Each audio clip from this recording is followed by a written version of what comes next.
महाराज कहने लगे कि हे मुनिवरों, अब आगे आपको मैं एक कथा और सुनाता हूं। एक त्वंगध्वज नाम का राजा था, जो भगवान के प्रसाद को त्याग कर बहुत दुख को प्राप्त हुआ। एक समय वह राजा वन में शिकार खेलता हुआ किसी बड़ के वृक्ष के पास गयो, जहां ग्वाल वाल भक्ति भाव से भगवान को व्रत पूजन कर रहे। राजा के गर्व के कारण न तो इनके पास गए हो और न ही भगवान को प्रणाम कियो। फिर ग्वाल वालों ने पूजन करने के उपरांत राजा को प्रसाद दियो तो उसने प्रसाद नहीं लियो। क्यों हुआ है? तो राजा को मंडो कहते हैं कि जाको प्रभु दुख दारिद्र देई, वाकी मत पहले हर ली।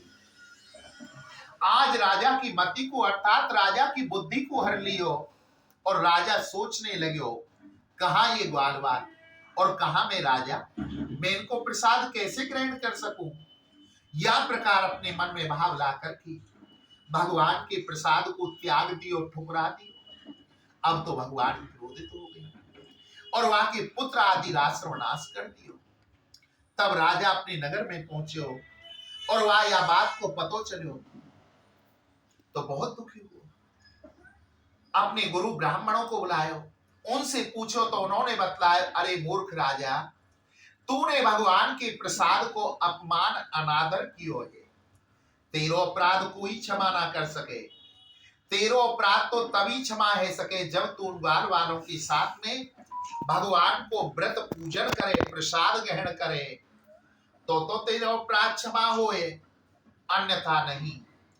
गुरु ब्राह्मणों के ऐसे वचन सुनकर अब तो राजा नंगे पैरों वन के लिए दौड़ पड़े और इधर उधर भूख और प्यास और भटक तो उन ग्वाल वालों के साथ में भगवान को व्रत पूजन कियो, प्रसाद ग्रहण कियो।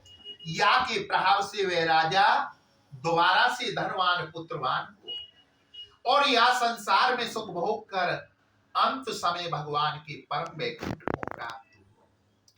पृथ्वी पर जो मनुष्य इस व्रत को करेगो सुनेगो तो सत्यदेव की कृपा से उसके समस्त दुख दूर हो गए। अब जिन्होंने पहले भगवान को व्रत पूजन कियो है, प्रसाद ग्रहण कियो है, मैं उनके दूसरे जन्म को कहता हूं बहुत बुद्धि वाला। अगले जन्म में सुदामा हुआ, जो श्री कृष्ण का ध्यान लगाकर मोक्ष को प्राप्त हुआ। लकड़ी उठाने वाले भीलों के राजा बने, जो अगले जन्म में श्री राम के सेवक बन के मोक्ष को प्राप्त हुए। उल्कामुख नाम के राजा दशरथ हुए, जिन्होंने श्री राम को पुत्र के रूप में प्राप्त करके वैकुंठ को प्राप्त किया। धार्मिक वे सत्वक्ता मूरध्वज हुए, जिन्होंने सत्य के कारण अपने पुत्र को आरे से चिरवाकर भगवान के सिंह के सम्मुख डाल दियो और सत्य में पूर्णतः सफल होकर वैकुंठ को प्राप्त कियो। महाराज त्वंगध्वज स्वयं हुए, जिन्होंने एक सतरूपा के साथ में मिलकर सृष्टि को रचो और अंत समय भगवान के परम वैकुंठ को प्राप्त कियो। बोलो श्री सत्यनारायण भगवान की, बोलो आनंद कंद भगवान की।